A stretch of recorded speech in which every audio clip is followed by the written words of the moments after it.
From New York, this is Democracy Now! You're at war when you get attacked. We got attacked. The U.S. put 50%. We waited until the United States decided to actually implement these so-called 338 tariffs. That's fine. We've got the reserves, we got the resilience, we've got the plan, we've got the focus. We will respond.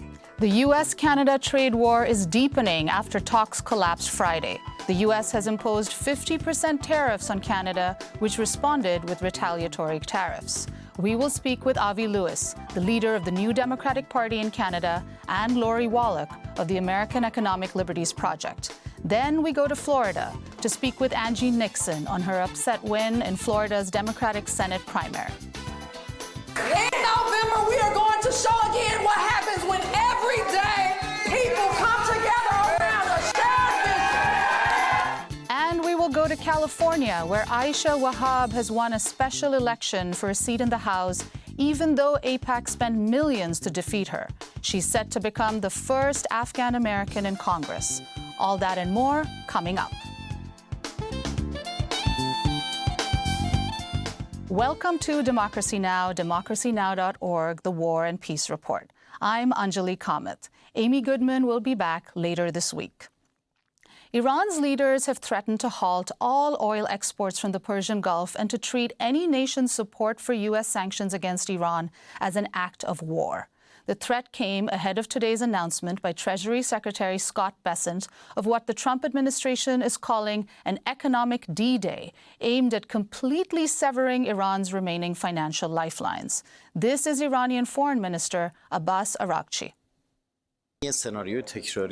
This is a repetitive scenario, from the crippling sanctions imposed during the Obama administration to the maximum pressure campaign during Trump's first administration, and now the latest sanctions. All of these measures have been introduced under different titles, but they represent the same kind of bullying that we have always seen in American policy. In other words, it is the same movie they keep playing over and over again. We know this movie, so we know how to confront and deal with it. On Sunday, Iran's currency, the rial, sank to a record low against the U.S. dollar. The International Monetary Fund now predicts Iran's economy will contract by nearly 5.5% this year. Fuel prices are surging in Iran, something that preceded nationwide protests in 2019 and earlier this year. In Gaza, 2 Palestinian brothers were killed and several others wounded when an Israeli warplane struck a tent sheltering displaced people near Al-Aqsa Hospital earlier today. The attack followed another bloody weekend in Gaza. On Sunday, Israeli forces killed at least 2 Palestinians, including 4-year-old Mohammed Abdul Salam Taha. Separately, a girl was injured by Israeli fire on Sunday in a camp north of Khan Yunis.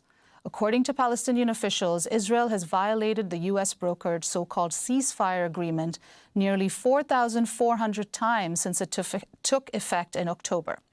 This is Abu Ahmed, a displaced Palestinian who was sheltering close to a building that was blown up by Israel on Sunday. There is no ceasefire. There is nothing. There is nothing. Our lives are destroyed. Our youth are destroyed. What can we do? We want solutions. We want to live in peace. This does not make sense. This does not make sense. It's true these things are happening to other people, but I am also human. I see these things. People torn into pieces. We die. Our morale is destroyed. Meanwhile, Israel's government has warned it may further intensify its attacks after several kites landed in an illegal Israeli settlement on Gaza's border. Palestinian officials said the kites were flown by children, were made of paper, and posed no threat. But Israeli Defense Minister Israel Katz accused Hamas of launching attacks, calling the use of kites an act of war. Israel's far-right National Security Minister Itamar Ben-Gvir has posted video on social media celebrating the construction of gallows where Palestinians will be hanged. This is the facility. In this place, the terrorists will be executed. A hanging rope, viewing chambers where the crime victims will be able to come and watch, like in the United States, by the way. And we are fulfilling what we promised. Look, there were those who ridiculed. There were those who giggled. This place is starting to be built. The facility is being built. In March, Israeli lawmakers passed a law mandating death by hanging for Palestinians who are convicted of terrorism offenses. Jewish Israelis will not face the same punishment for similar crimes.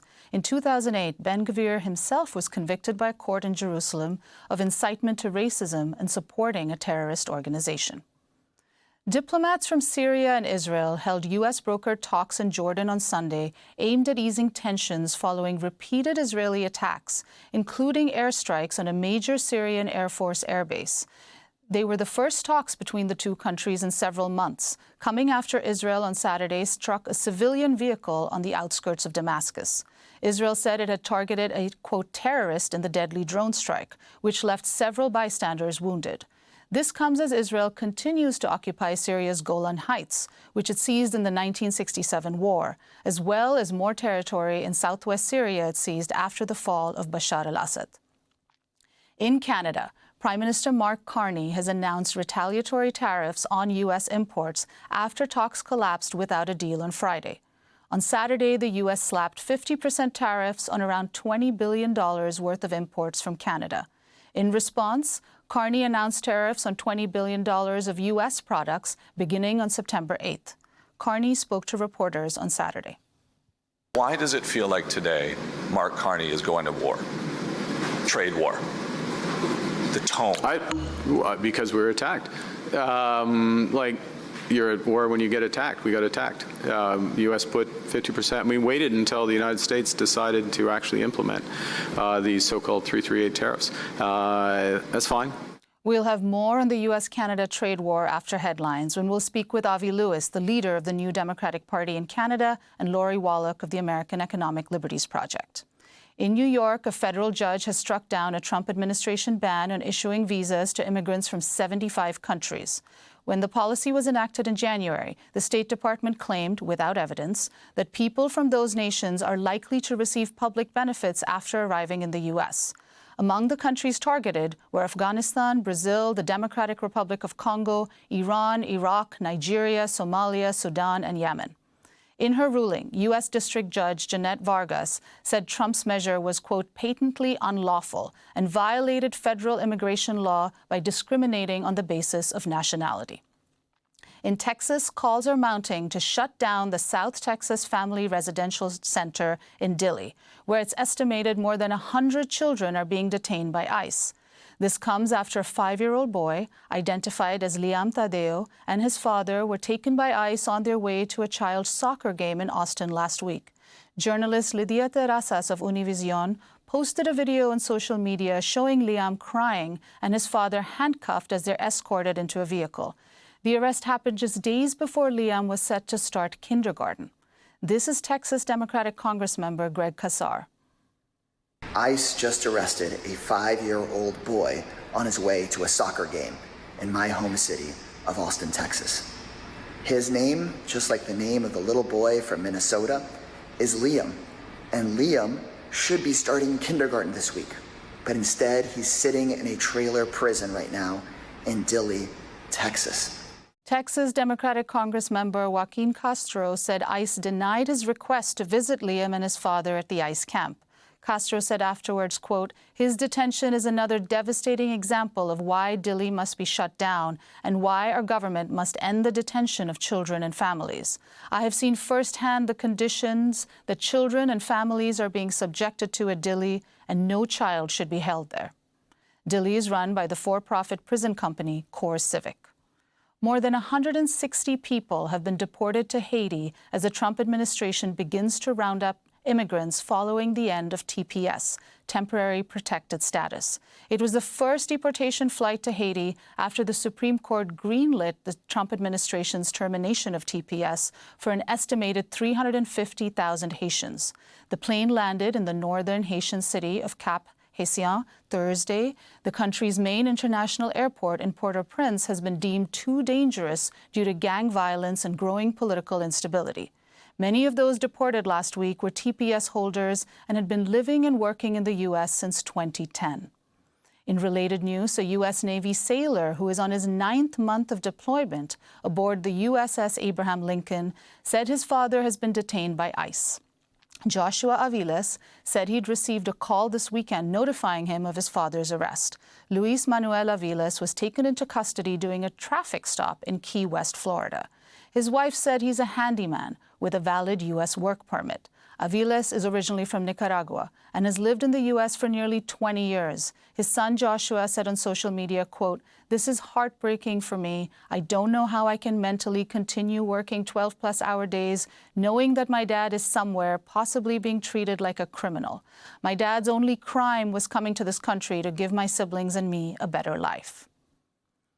Tyson Foods, the largest meatpacking and processing company in the U.S., has shuttered 2 of its facilities in Illinois and Utah, laying off more than 3,000 workers.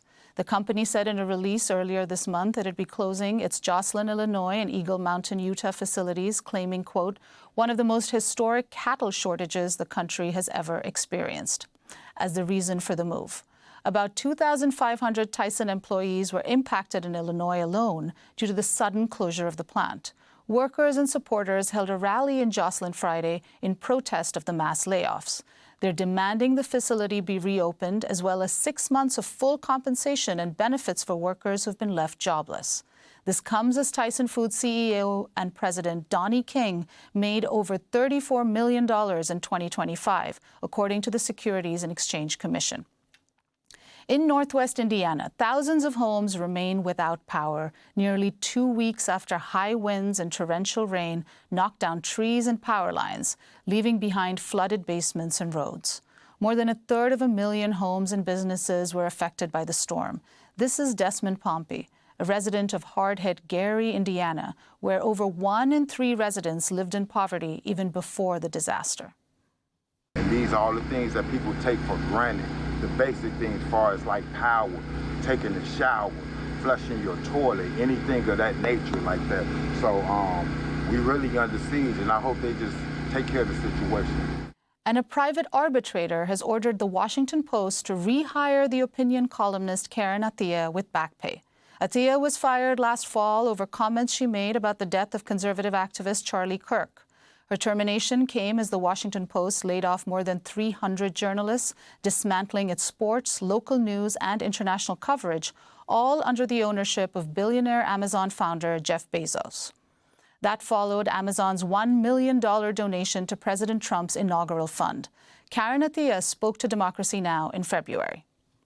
The reason why this is an international news story, I think the Washington Post stands for a lot more than just a media company. It stands for a lot more than even just journalism, I would say. For a lot of people around the world, they're looking at the Washington Post as a proxy and a bellwether for what's happening to America and democracy.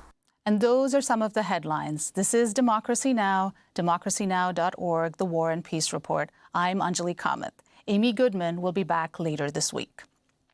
The U.S.-Canada trade war is deepening after talks collapsed without a deal on Friday. Canadian Prime Minister Mark Carney accused the Trump administration of issuing demands that would compromise Canada's sovereignty and undermine key industries. On Saturday, Trump slapped 50% tariffs on around $20 billion worth of imports from Canada. Carney then announced retaliatory tariffs on $20 billion of U.S. products beginning September 8th. Carney spoke on Saturday.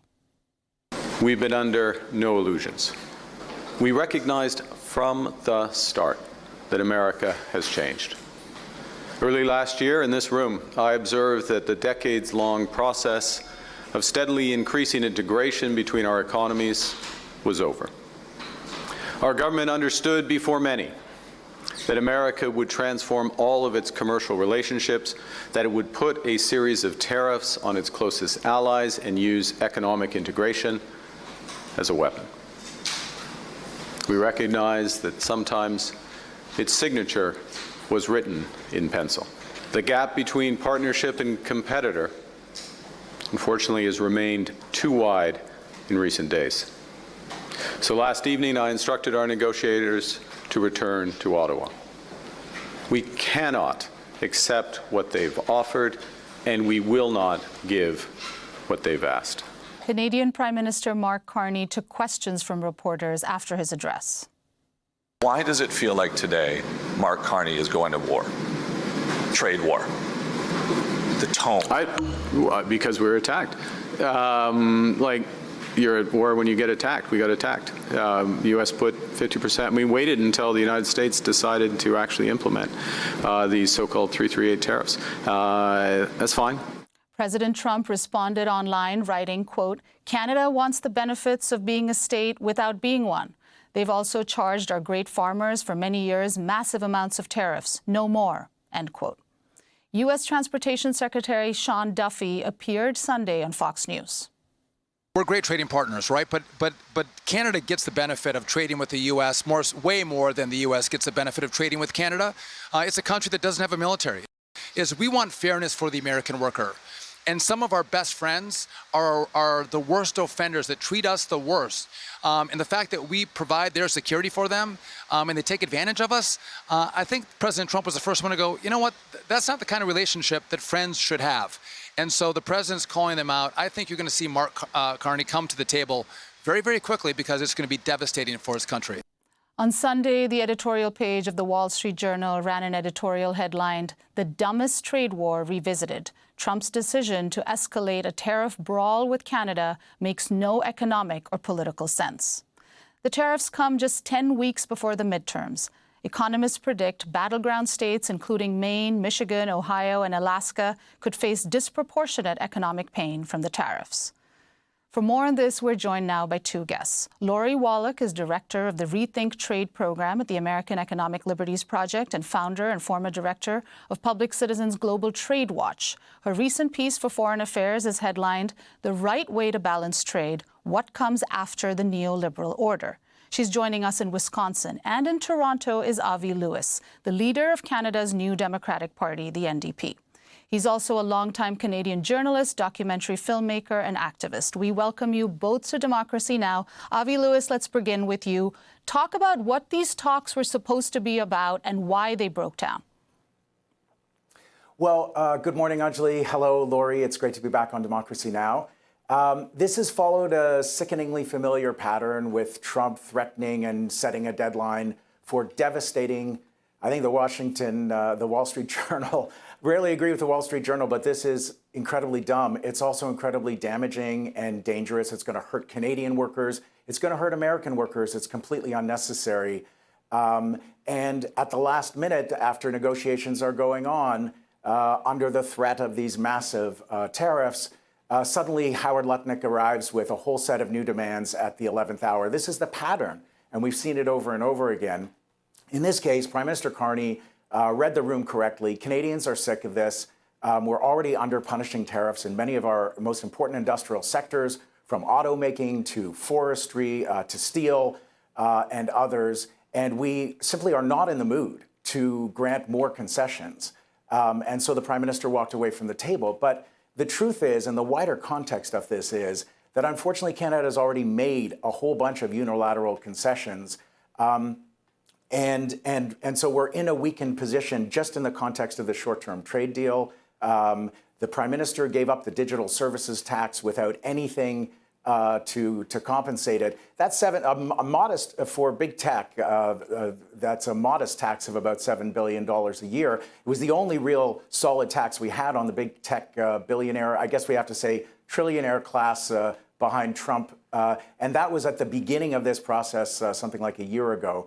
We're also, while Canadians are united in this feeling that we've given enough to Trump's demands, and we can't concede further without securing protection for our own industries and economy, we're not all in this together. We have to remember, and Lori and I have been fighting free trade deals between Canada and the United States since the 1980s because the integration of the corporate classes of our two economies has been achieved at the expense of working class people in both of our countries and to the incredible, staggering enrichment of the wealthiest people and corporations in our economy. We are not all in this together. When the 6 big Canadian banks made $70 billion last year, they are not directly affected by tariffs, and they continue to make higher and higher profits every single year. We are not all in this together when the oil and gas sector in Canada, which is majority owned by U.S. corporations,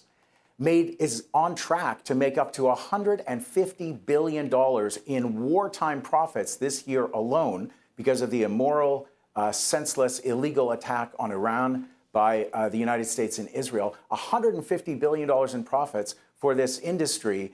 that is not affected, that has been spared all of the tariffs because, of course, the United States needs a huge amount of Canadian oil each and every day. So we are united as Canadians in rejecting more unilateral concessions. We are not all in this together in terms of who's going to be hurt. And we need to build an independent Canadian economy. Mark Carney has had well over a year to get started on that project. He has announced big plans like buying the oil industry a new pipeline for $40, $50, $60 billion of public money, like major projects that suspend Indigenous rights and environmental protections in favor of largely foreign corporations coming in and buying more of our resources. He's having an investment summit on September 12th in Toronto to invite BlackRock and Blackstone and JP Morgan. And the Prime Minister has mused about selling our airports and our ports and privatizing more of our economy to the benefit of foreign investors. So we need a Made in Canada plan to develop our autonomy and double down on the things that unite us as Canadians, like our embattled healthcare system, which is also being privatized these days.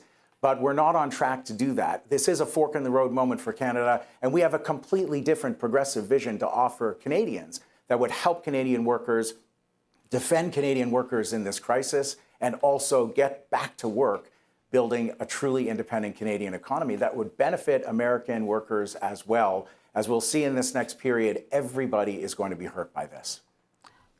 Avi, these new tariffs affect about 5% of the goods, of Canadian goods that are imported by the U.S. They target about $20 billion worth of Canadian goods.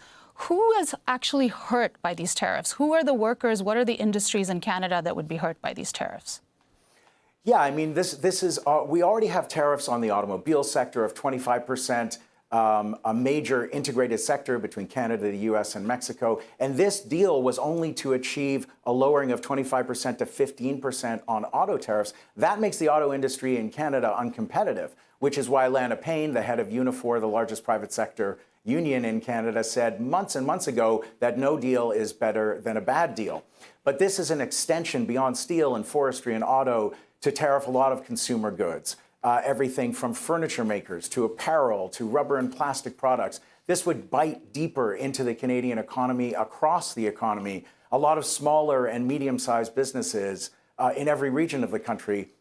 But again, it's not all equally apportioned. It's always certain sectors and certain regions which are hurt the worst. In this case, my province of British Columbia would be most affected by this latest round of tariffs. Ontario and Quebec, the largest economic provinces in our country, would also be severely damaged by this. And don't forget that it's Americans who pay these tariffs, and it's American workers who are also affected. It's the cost of living emergency in Canada and the United States, where food prices, where rent, and the cost of putting a roof over your head, and all of the costs of living are going up and up and up in a period where people are really suffering. So, you know, there are corporate players who will make out fine, but it is the working class people of our continent who are going to be hurt.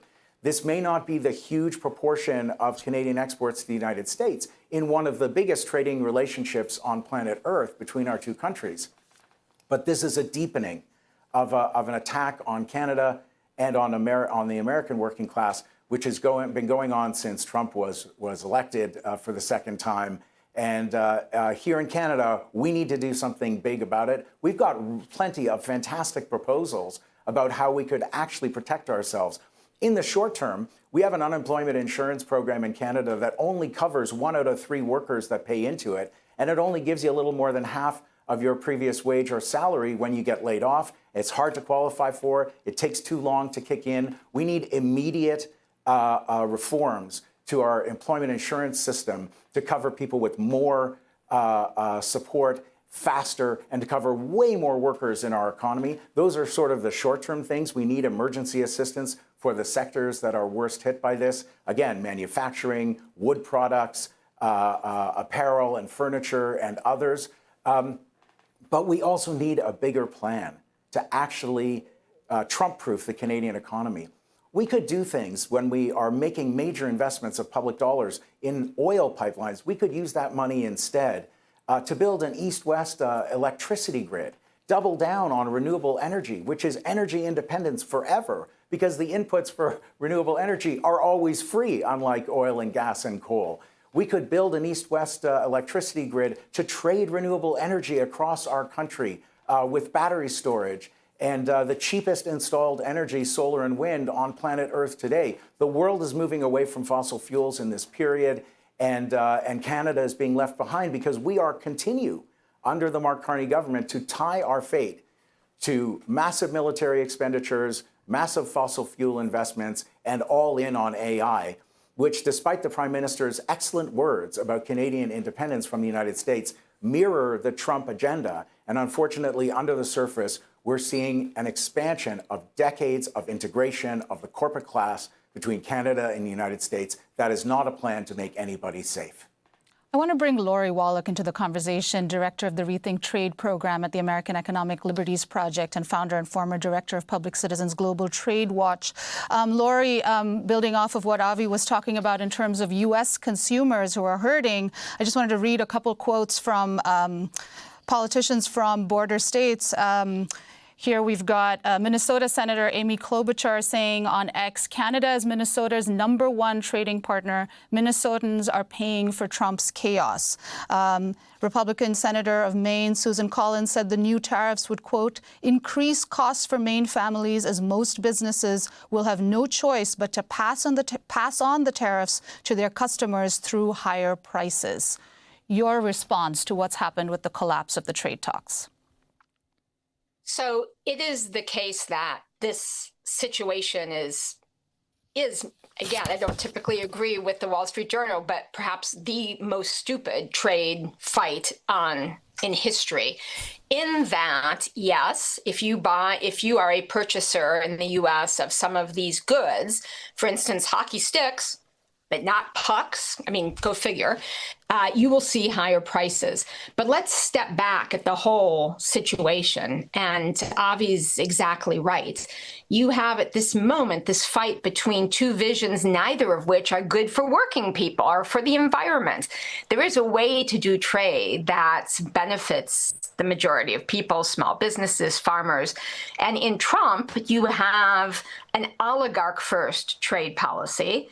He got elected saying he'd help working people. In fact, what he's done is make exceptions in his tariffs, whatever you think about tariffs at this point, 55% of imports into the U.S. have been excluded from tariffs because Trump gives free entry for his buddies in big tech, in chemicals, et cetera.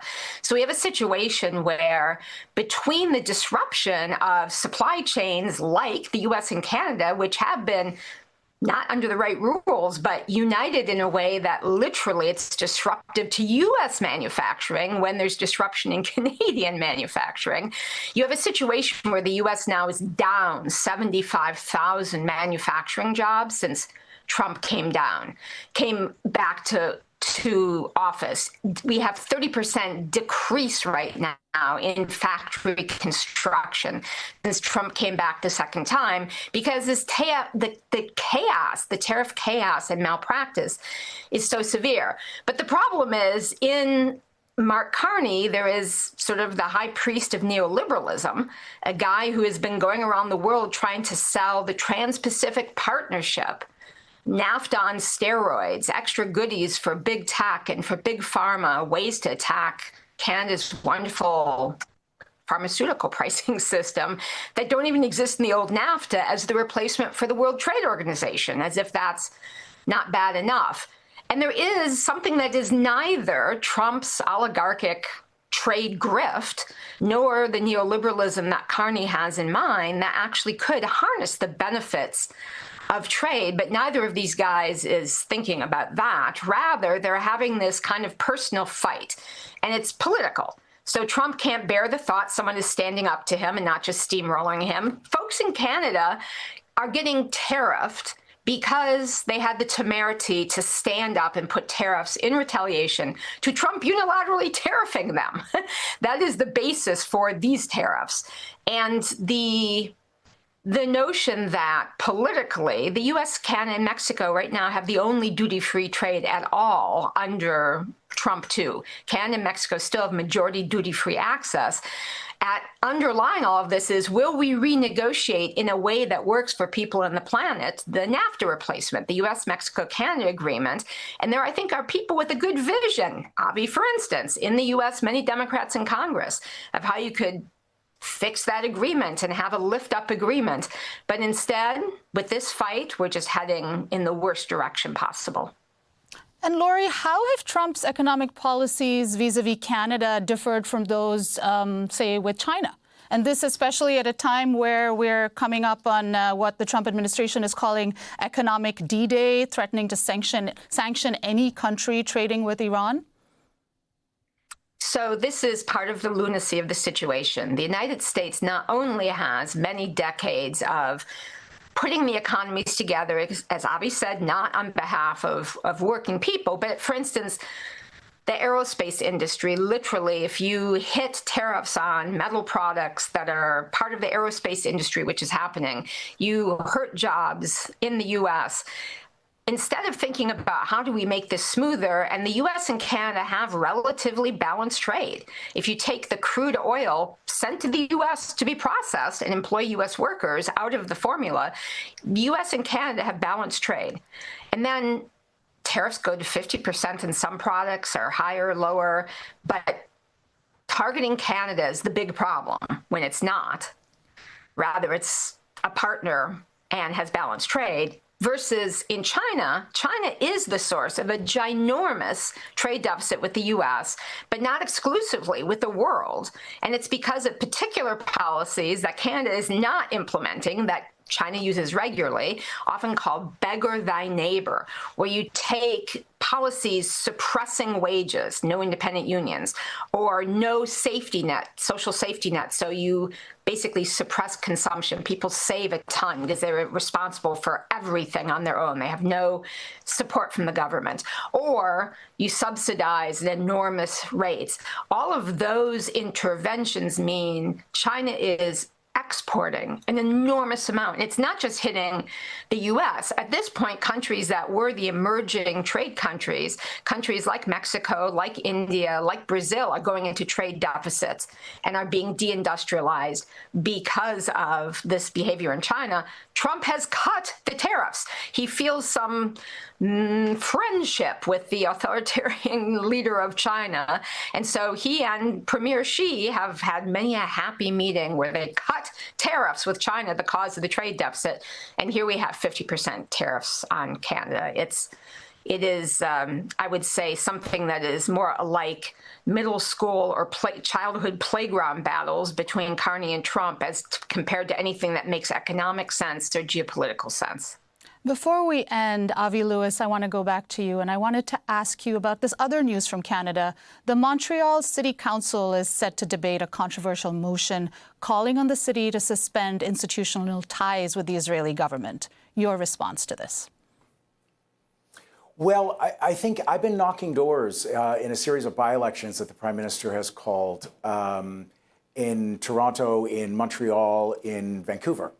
And I've been talking to a lot of Canadians at their doorsteps in the past few weeks over this summer. And I have to say that the ongoing genocide in Gaza is a pressing moral issue for, I believe, a supermajority of Canadians. I have only come across a couple of people who take a pro-Israel position at the doorstep and knocking doors in all of our major cities for weeks now. And the vast majority of people are shocked and appalled by the activities of the state of Israel, dragging the United States into attacking Iran in another endless, incredibly damaging war, spiking oil prices, and punishing people around the world with higher inflation and higher cost of living, which is already out of control. And the sheer trauma of witnessing, and Democracy Now! Has done a better job than most media outlets in the entire world in documenting the ongoing murder of Palestinians in the West Bank, in Gaza, what is effectively an invasion now of southern Lebanon. People are upset and traumatized by the impunity and the violence visited by Israel on many different civilian populations now in the Middle East. And people in Canada are appalled and want to see their governments at every level do something.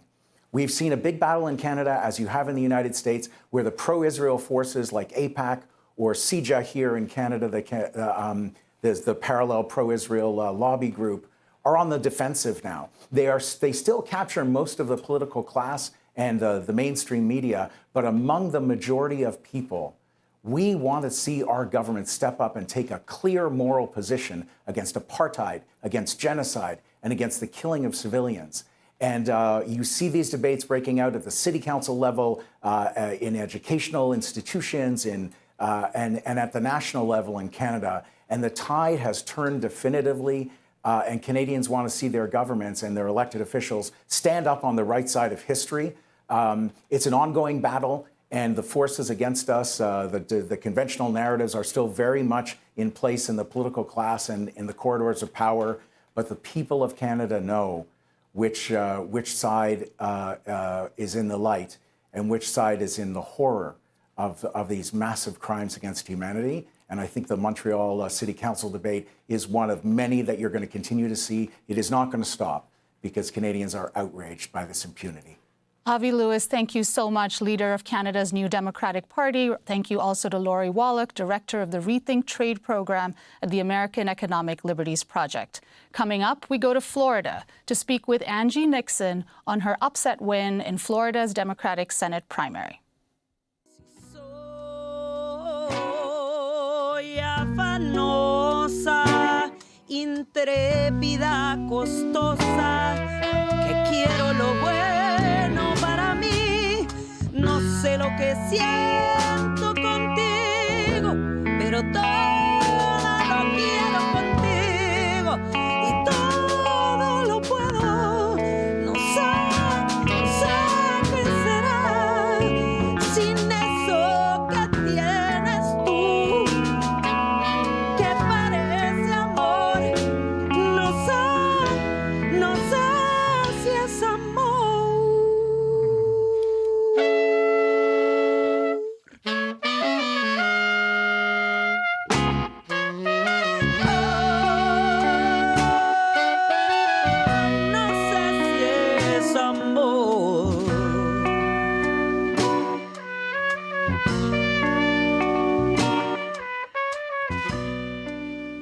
Peligrosa, Dangerous Woman by Lila Downs, performing in our Democracy Now! Studio. This is Democracy Now!, democracynow.org. I'm Anjali Kamath. We turn now to Florida, where the progressive state representative Angie Nixon pulled off a stunning victory last week in the Democratic Senate primary. Nixon defeated Alexander Vindman, a former Army intelligence officer who testified during Trump's first impeachment trial. Vindman was backed by the Democratic establishment, and his campaign raised more than 16 times as much cash as Nixon's campaign. Nixon has served in the Florida House of Representatives since 2020. In 2022, she made national headlines for leading sit-ins and other protests inside the Florida Capitol to protest a Republican move to redraw congressional maps. In November, Nixon will face incumbent Republican Senator Ashley Moody, who was appointed by Florida Governor Ron DeSantis to fill the seat of Marco Rubio, who resigned to serve as Secretary of State. If elected, Angie Nixon would become the only member of the Democratic Socialists of America in the Senate. She joined the group in June. Angie Nixon joins us now from Jacksonville. Welcome to Democracy Now!, Angie Nixon. Tell us how you defeated Alex Vindman. Good morning. I'm so happy to be with you all today. I was able to defeat Alex Vindman because it was good old-fashioned grassroots organizing. I am a former union organizer. I'm a community organizer. And I've had the opportunity to travel all across the state of Florida over the past nearly 2 decades to build a diverse coalition of supporters and, just folks who I've been working with over the past few years, nearly 2 decades, We actually were able to help increase the minimum wage. I was a statewide organizer with that ballot initiative, also helping with automatic rights restoration. And so it was just hustle. And so I'm super excited to be the Democratic nominee, and I'm glad to be here with you all today. And Angie, you're facing off Republican Ashley Moody in November. Florida has gone to Trump twice. This is a deep red state. What is your strategy going to be to win in November? My strategy is going to expand on the strategy we had during the primary, just really going to meet people where they are. Unfortunately, my opponent likes to call me names, but that's because she doesn't have anything to show for it. You know, folks are trying to label me right now and put me in a box, but Ashley Moody is someone who actually stole $10 million from the most medically needy kids here in the state of Florida, and they allowed her to divert that funding so that they could defeat 2 ballot initiatives that would have helped improve the health of Floridians across the state. And her reward for that theft was her appointment to this United States Senate seat. Not only that, but Ashley Moody is just someone who does not speak with folks. She runs away from folks. I've had to answer many calls and respond to many emails that she just did not return to constituents that were in need of assistance. She also voted against the ACA subsidies, which caused nearly 300,000 people here in the state of Florida to drop off the rolls, the ACA marketplace, and it caused our private insurance premiums to go up as well. Ashley Moody is someone who cannot be trusted. She's simply a rubber stamp for Donald Trump. She does any and everything that he says to do, and it's just ridiculous. We need to send people to Washington, D.C. who are going to stand up and push back against Donald Trump, people who are actually going to work hard to ensure they are lowering the cost and ending the corruption and the chaos that's in D.C. And Angie Nixon, you ran on an affordability platform. Talk about your policy priorities if you do win the election in November. What is the message you'll be taking to the Senate?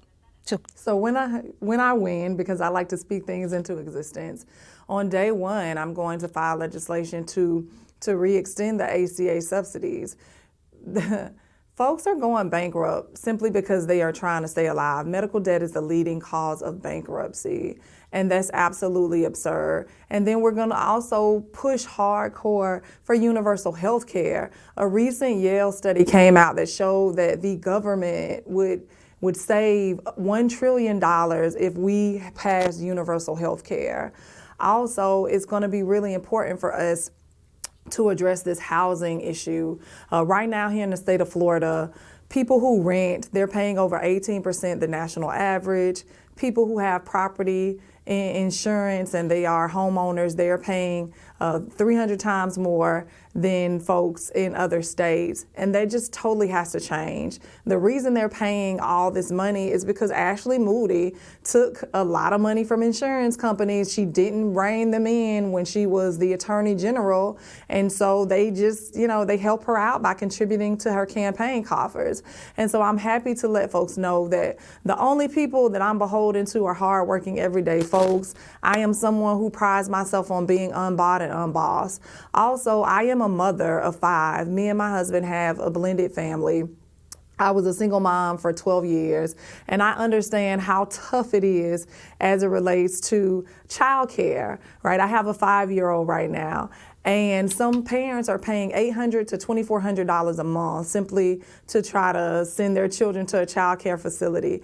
And so I support universal child care. I know that for every dollar we put into child care, we get $3 back in the economy because that allows parents to be able to work. That also allows our children to be diverted from the school to prison pipeline, which, these for-profit prisons, these elected officials, these billionaires, they want our children to have an ill education, a ridiculous, a horrible education, right? Which is why they're defunding public schools, because they want to usher them into the school to prison pipeline. Why make sure that our children have a good quality education when they know they'll make more money off of them going to prison and exploiting their labor?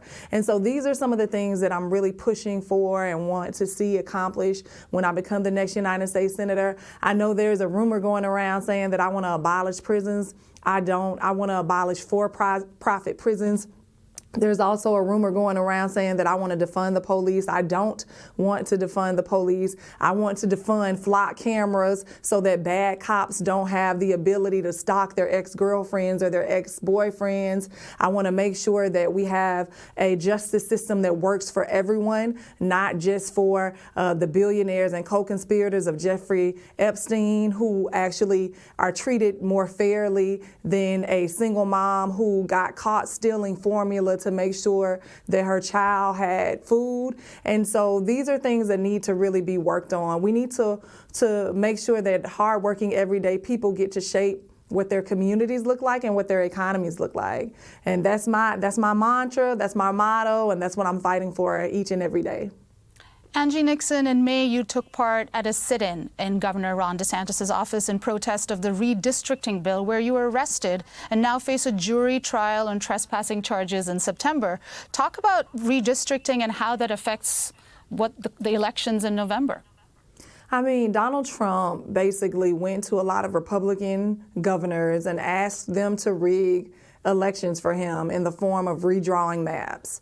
And so we know that this was a partisan gerrymander because Ron DeSantis decided to release the maps to Fox News, and he did it when it was color-coded, and it showed and illustrated where blue seats, Democratic seats, would possibly be converted to Republican seats. And so that goes against our state constitution, and they illegally and unconstitutionally passed this bill. And so I decided to stand up for democracy and actually disrupt the proceedings because, again, what they were doing was illegal and unconstitutional, and it went against what the voters wanted.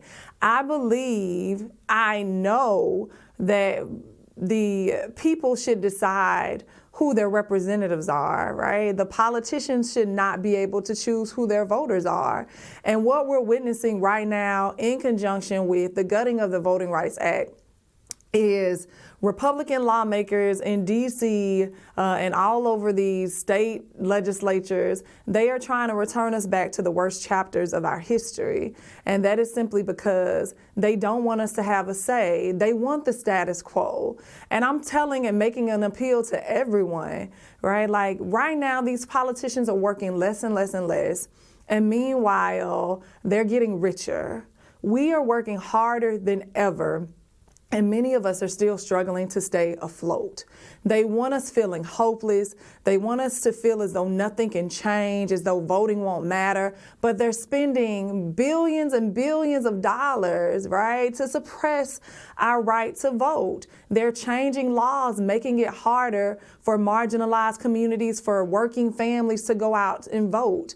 And this is because they want to stay in power. They are so fearful of losing power, and they are fearful that many people are going to come into power, and they think that we're going to do to them what they've done to many of us for hundreds of years, but that's not the case. What happens when working families come into power, when everyday hardworking people become our state lawmakers, our federal lawmakers, we lead with love and humanity and dignity and compassion and respect.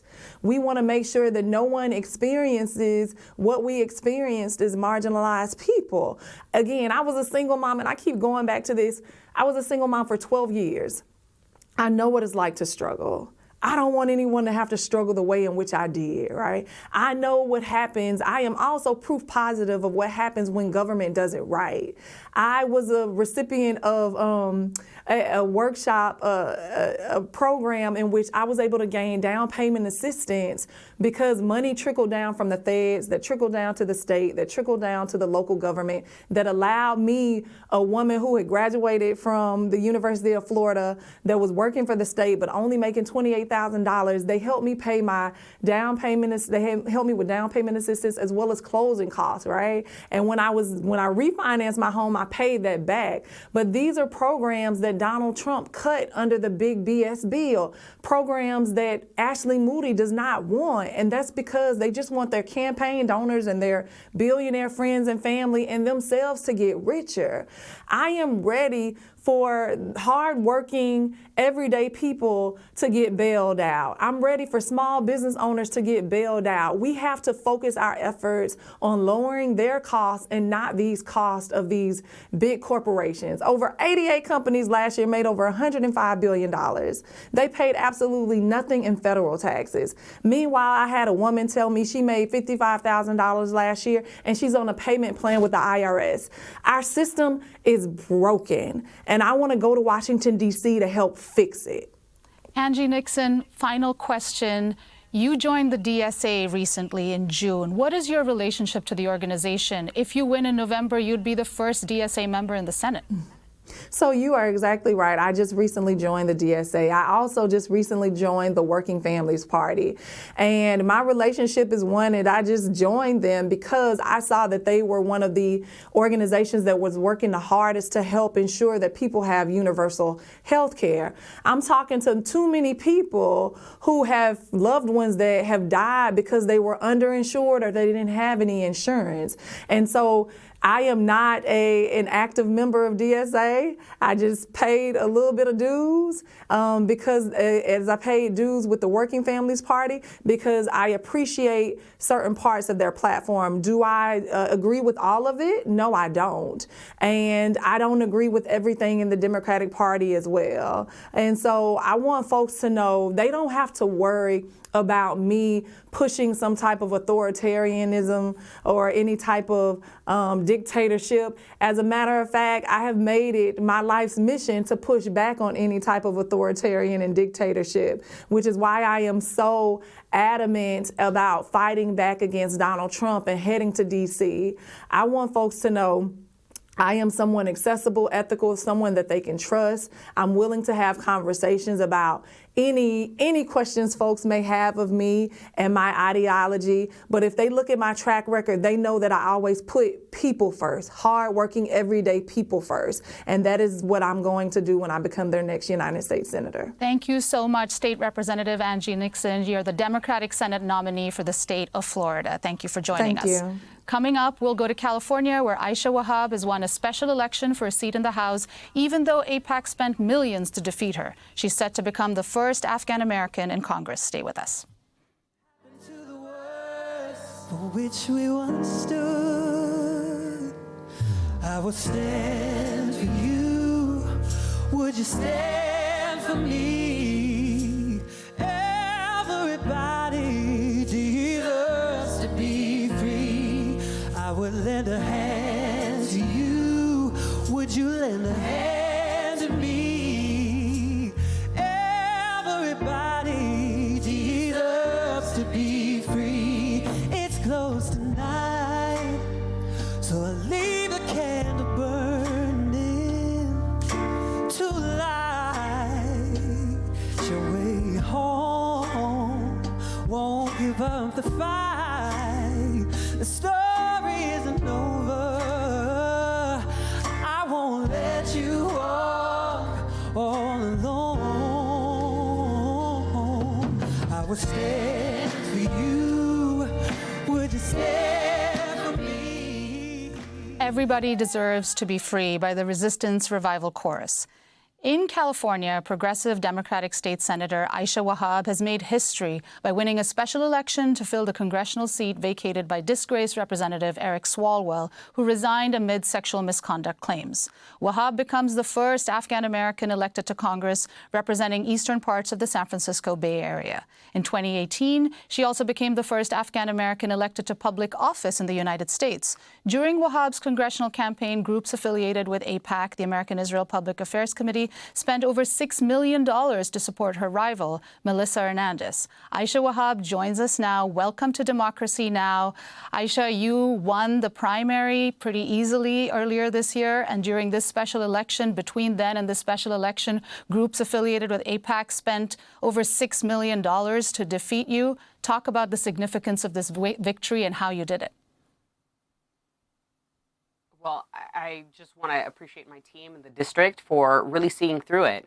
My district is a decently well-educated district. They knew that my record is very, very clear versus the lies that were spread by AIPAC. And I do want to highlight the fact that the millions of dollars in this district, compared to many other districts, for example, we don't have a big city. We don't have an Oakland. We don't have a San Jose or San Francisco. And San Francisco is barely touching $3 million of outside spending. We were pushing over $9.4 million, right? And still counting.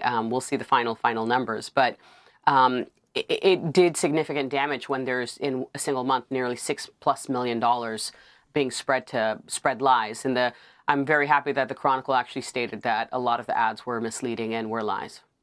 And Aisha, it wasn't just AIPAC that was a special interest group that was working against you. You also pushed for a bill that would outlaw caste discrimination when you were in the state Senate, and you pushed for this law. In 2023, it ended up being vetoed by Gavin Newsom. But during that time, you faced a lot of death threats and violent threats. And how did you deal with that? And talk about what you were pushing for and what that interest group was.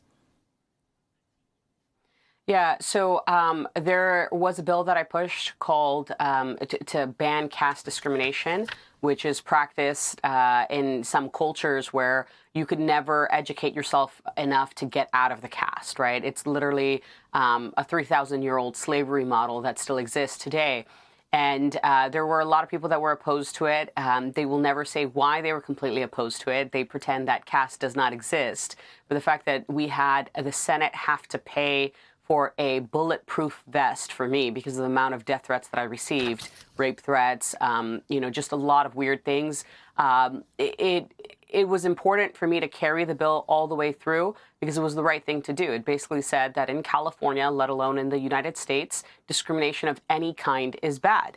And I wanted to ensure that all people in my district felt seen, felt heard, and felt protected. Aisha Wahab, you're the first Muslim and first Afghan-American woman in the state Senate, and you'd be the first Afghan-American in Congress. We're now, coming up on 25 years since the invasion of Afghanistan, and 5 years since the Taliban took power. Your thoughts on, the significance of your trajectory and what is happening in Afghanistan? Yeah, I'm an American through and through, born in New York, raised by Uncle Sam in the foster care system. And as an Afghan American, someone who is proud of my culture and heritage, it's disappointing to see what is happening in Afghanistan, where they are blocking women and children from going to school, really living their lives. I think that that's going to be a disaster to come for Afghanistan, let alone the fact that the United States needs to practice diplomacy, and regardless of which group is in power, we should be exercising diplomacy and having a relationship, hopefully even kind of steering them in the right direction when it comes to human rights, women's rights, and just civil rights across the board. Afghanistan is a landlocked nation. It is surrounded by interested parties. They have unlimited amount of resources that the United States needs to, at least partner with, to have contracts with. And Afghanistan also needs other allies, and we have not really exercised that. There are a lot of different warlord groups that want power that are not the Taliban, too. And I think that each of them are deeply, deeply failed and misguided in the sense that they are not doing what's right for the country. They are doing what's right for themselves. And we have seen, even under the support of the United States, that these warlord groups literally rape the country. And Aisha Wahab, last question. You just have 30 seconds. You talked about growing up in the foster care system. How has that informed your policy priorities, and what is the message you'll be taking to Congress? Definitely. Our entire campaign was about unity and supporting the most vulnerable community member. Growing up in the foster care system, going to church, living with different types of people, hearing different languages, I realized that at the end of the day, everyone wants stability, everyone wants peace, a thriving future, and to live the American dream. You just have 5 seconds, Aisha. I'm so sorry. I want to be able to do that. Thank you so much, Congressman-elect Aisha Wahab won a special election in California. And that does it for today's show. Happy birthday, Julie Crosby. I'm Anjali Kamath. Thank you for joining us for another edition of Democracy Now!